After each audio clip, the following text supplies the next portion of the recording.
which of those is the bigger pain?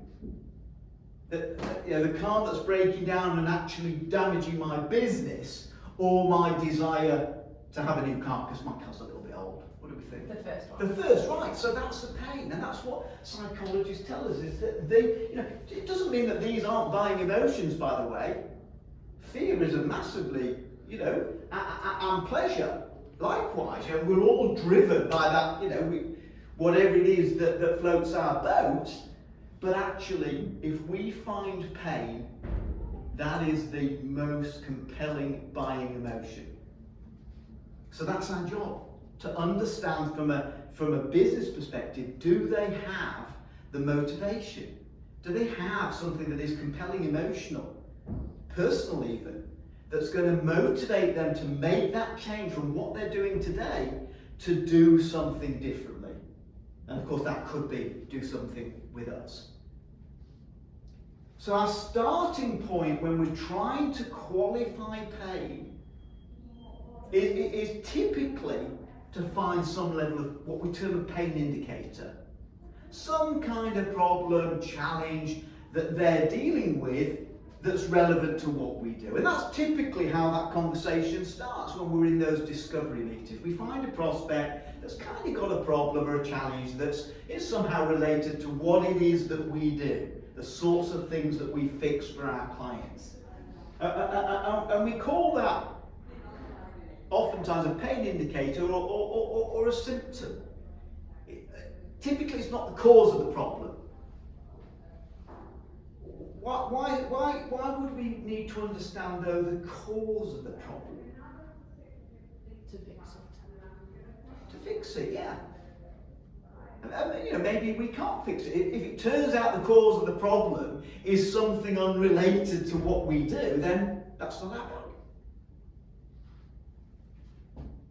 So we've got to understand what the cause of the problem is through the questions that we ask. And of course, what we can't do is tell them what the cause of the problem is.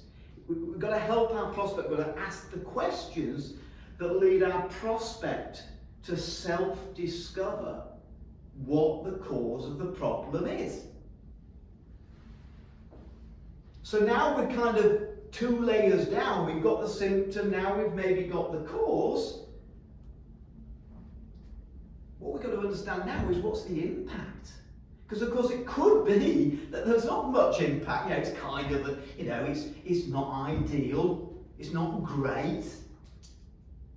But the impact in comparison to other problems they've got in the business is just not going to compel them to do something other than what they're doing today.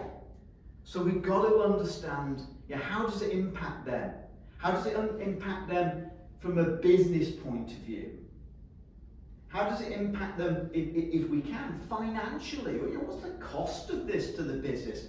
Let's help them uncover that cost if they haven't calculated it themselves. And how does it impact them emotionally, personally? Are they working longer hours? Are they stressed?